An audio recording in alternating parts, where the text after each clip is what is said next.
പക്ഷെ ജർമ്മനിയിലെ റേസിസം എന്ന് പറഞ്ഞാൽ ഇവര് ഒരിക്കലും ഡയറക്റ്റ് ആയിട്ട് നിങ്ങൾ ഇന്ത്യൻ ആണ്, നിങ്ങൾ ഇങ്ങനെ മാറിപ്പോ അങ്ങനെ പറയാനുള്ളത് വളരെ റയർ ആയിട്ടുള്ള കേസുള്ളൂ. അത് അത്രയും എക്സ്ട്രീം ലെവലിൽ നിൽക്കുന്ന ആൾക്കാരായിരിക്കും. പക്ഷെ ഒരു പെർസെന്റേജ്, ഒരു 20% ഓഫ് ആൾക്കാർ നമ്മളിൽ ഈ ഒരു റേസിസം കൊണ്ടുവരുന്നത് പാസീവായിട്ടാണ്.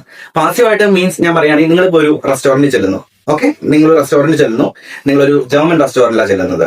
അപ്പൊ നിങ്ങളെ how they treat U, like അതൊരു ജർമ്മൻ ആണെങ്കിൽ how they give you the service is different. അത് ആണ് പാസീവ് ആയിട്ടുള്ള റേസിസം. പക്ഷെ നമുക്ക് അവിടെ നമുക്ക് വേണമെങ്കിൽ കംപ്ലൈന്റ് ചെയ്യാം, പക്ഷെ അത് നമുക്ക് തന്നെ മനസ്സിലാവില്ല, പലർക്കും മനസ്സിലാവില്ല. 90% ആൾക്കാർക്ക് മനസ്സിലാവില്ല അതിന് ഇവര് റേസിസം തന്നെയാണോ നമ്മുടെ അടുത്ത് കാണിച്ചെന്നുള്ളത്. അത് ഒരു ഡിഫറൻസ് ആണ്. സോ പാസീവ് റേസിസം എക്സിസ്റ്റ് ചെയ്യുക, അത് പലരും ഫേസ് ചെയ്യേണ്ടവരും. നിങ്ങൾക്ക് ഇപ്പോൾ ഒരു ഷോപ്പിൽ ചെന്ന ഒരു സാധനം മേടിക്കുമ്പോഴാണെങ്കിൽ ചിലപ്പോൾ അവരെ നിങ്ങൾക്ക് അത്ര വാല്യൂ കൊടുക്കില്ല, നിങ്ങൾ അങ്ങനെ ഇത് ചെയ്യില്ല. അല്ലെങ്കിൽ ഇപ്പോൾ നിങ്ങളൊരു ജോലി സ്ഥലത്ത് വർക്ക് ചെയ്യുകയാണെങ്കിൽ ചിലപ്പോൾ നിങ്ങൾ സംസാരിക്കുന്നതും ഒരു ജർമ്മൻ സംസാരിക്കുന്നതും അവർ എടുക്കുന്ന രീതി വ്യത്യാസമായിരിക്കാം. ജർമ്മൻ സംസാരിക്കുമ്പോൾ ചിലപ്പോൾ അവർ ഇച്ചിരി സീരിയസ് ആയിട്ട് ഇത് ചെയ്യും. പക്ഷെ